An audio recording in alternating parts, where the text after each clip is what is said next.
My name is Patrick. This video should tell you what should be the right mindset in order to ace the exam, specifically for that. So we have seen that a lot of students don't do well in the exam because the mindset is not right. When they go with the exam, but because of stress factor and other factors, they don't do well. So why do students underperform in the exam? One, there's exam pressure. You want to do well because it's a very important exam. You want to get into good college, and that puts pressure on. So the exam pressure gets on. Second is when the paper is tough, normally one cannot solve too many questions. So you create additional pressure on yourself. Okay. So ensure that that doesn't happen. We'll come to it. But yes, second cause. Finding out a cause is very important to solve it. So we are trying to find a cause. So one cause is that a exam is itself important and therefore we come under pressure. Second is the paper is tough and you can't solve the question. You realize that your dreams are crashing and therefore you come under additional pressure. Somewhere you try a strategy, the strategy is not working.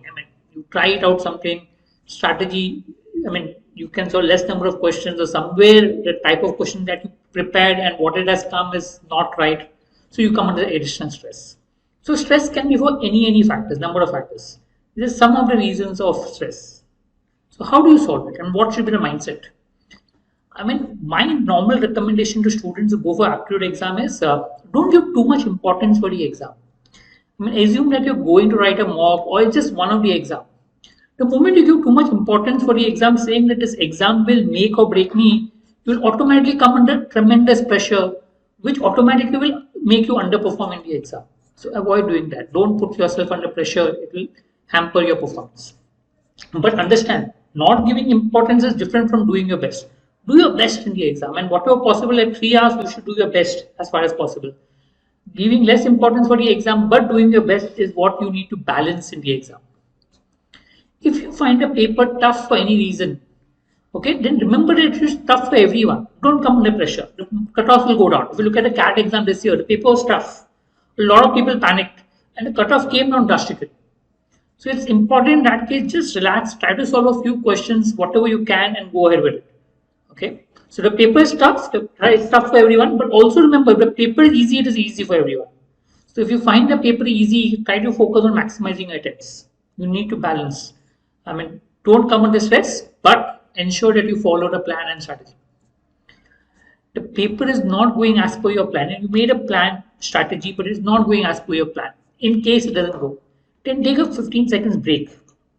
Don't keep solving, because then you come under panic mode, you will not be able to solve much.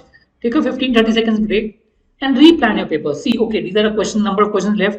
This is the time remaining. Okay, I will devote 10 minutes for or 20 minutes for verbal, 30 minutes for quant, and so whatever remaining time for DM. Make a replan the whole paper and then go ahead and try to solve. So if you find your plan is not going as per your planning, then replan. That's important. If you come under stress by chance, you're saturated, you're coming under stress, and normally say take a break of 15 seconds. 3-hour paper, it's very easy to come under stress because of a long time and solving so many questions. So close your eyes, take deep breaths and meditate. It helps you to relax, it helps you to rethink, it will help you in the exam a lot. I hope this will help you with regards to your examination. All the best, do well.